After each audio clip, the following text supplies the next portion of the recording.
boy. Bye. Love you. Love you. Alright, this is episode 3. Part 2 of Who Am I?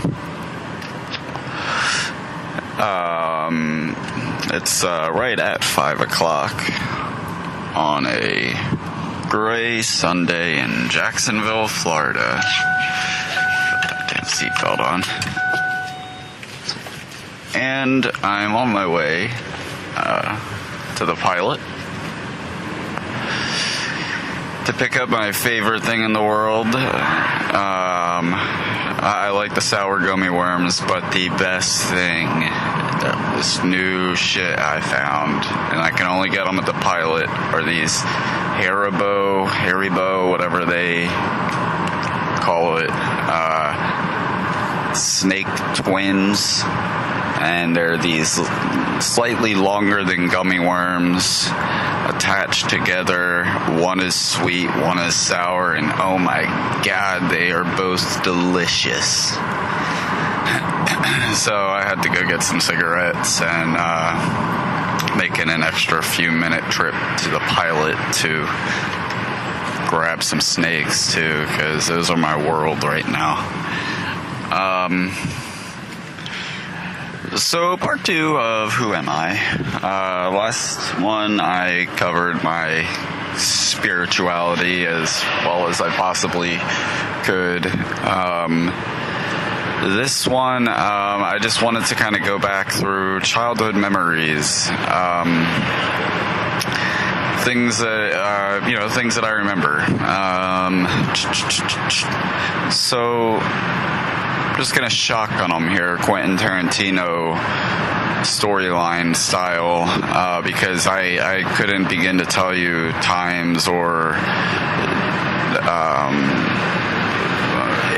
ages or anything like that. I just have a lot of good memories. I remember my grandmother. So I've got a Mama Eleanor. I've got a Mama Gina. Mama Eleanor is my mom's mom, and Mama Gina is my dad's mom. And then the only grandfather that you'll need to have any kind of reference of is Pap, who is my dad's dad. My grandfather on my mom's side, he came and went pretty quickly, and when he was around, he was pretty brain dead from strokes, and from what I hear, was just pretty much an asshole before that anyway, so he won't come up much. He's not in the memories.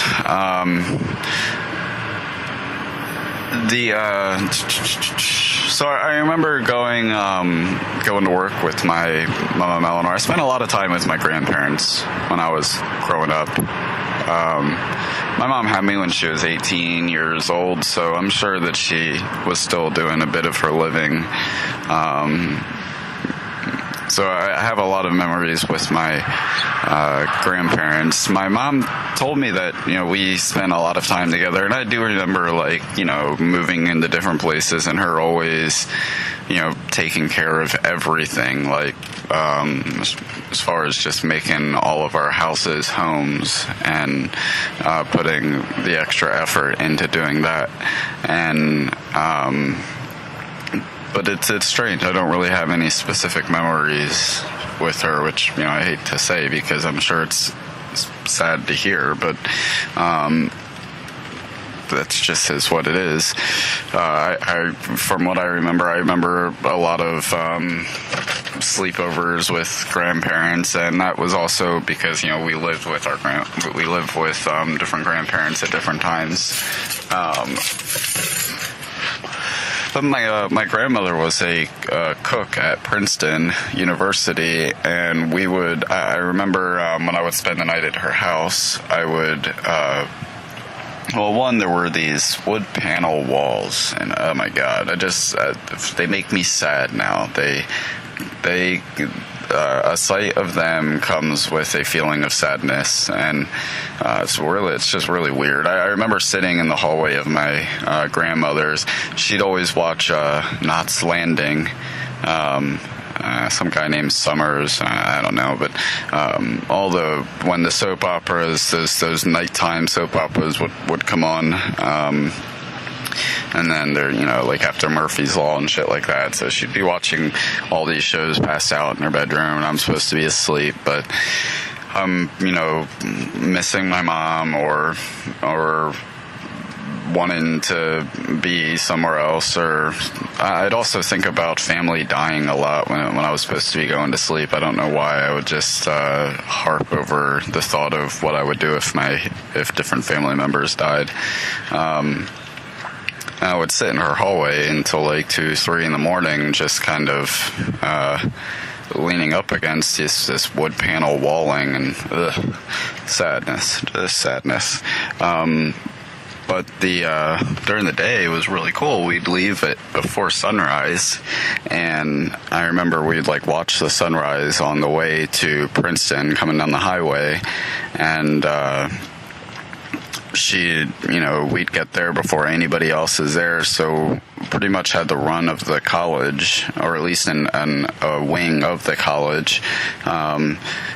She'd, be working in the big kitchen and big, ceremonial hall area, getting things set up there. My brother and I would usually go to this, pool hall area in a different room, had a jukebox, and we would play She Drives Me Crazy. I can't remember who the name of the group is, but She Drives Me Crazy, over and over again, and run around the pool hall like idiots. It was at that school that I saw a college girl walking. I was outside playing in the sprinklers. I wanted to impress her. I tried. Karate Kid was big at the time. I was into Van Damme movies. And I ran, and I saw her, wanted to impress her. I ran and I did one of those karate jump kicks over the sprinkler, but I didn't clear the sprinkler. I landed on top of it, and it split my toe nearly off. It was not good. Not good. I had to be rushed to the hospital to get it stitched back on. It was the second time in my life that I had to get stitches. The first time was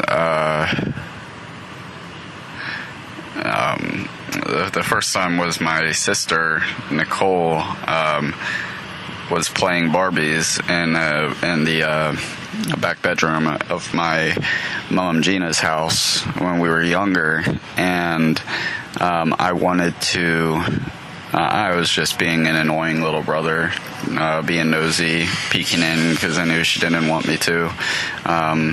Or maybe I really wanted to play with the Barbies. I don't know. I really do remember she had the Barbie house with I was very impressed and kind of jealous of the fact that her toys were just so attention to detail. All of the telephones, alarm clocks, and little dressers, and things that would go in the house, a little blow dryer.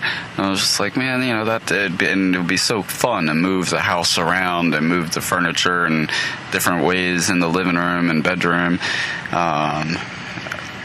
I did really like that stuff, so I don't know if I really wanted to just be a part of the party or if I was just being an annoying little brother, but either way, I was trying to get through a door that I was not supposed to be going through numerous times.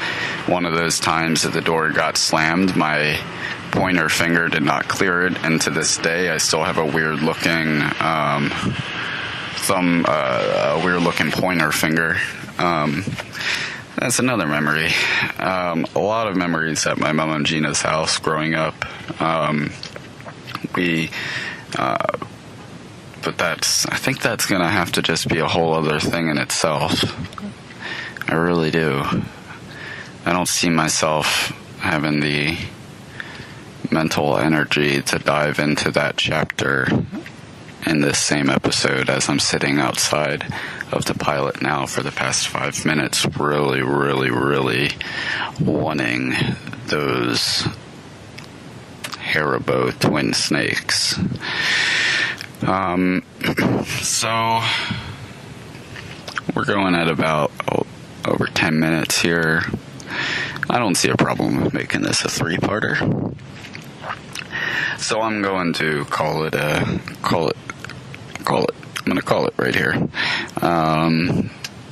Next episode, it'll be probably later tonight, and that's when I usually get in. That's what I'll probably knock out the rest of the history, and so we could start diving into present day thoughts as they arise, as the show is intended to do. I just really want to get an idea, a backstory of who I am, concreted within the first episodes of the show before, going into, because I really think a lot of the things that I might say or a lot of the things that I might feel might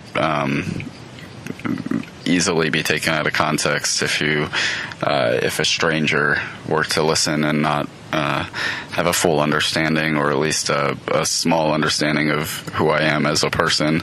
So I intended to try to get every one introduction episode done for the show itself, and one introduction episode for who I am, but it is what it is.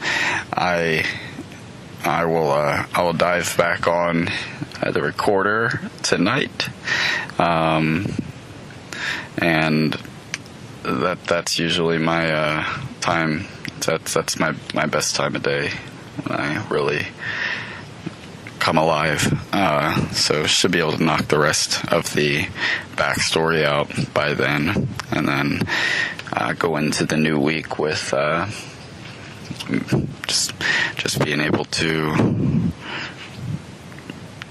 talk about things as they come up. All right, thank you for listening. Like our page at Facebook. Like our page. It's my page. I'm the only one running it. The only one there.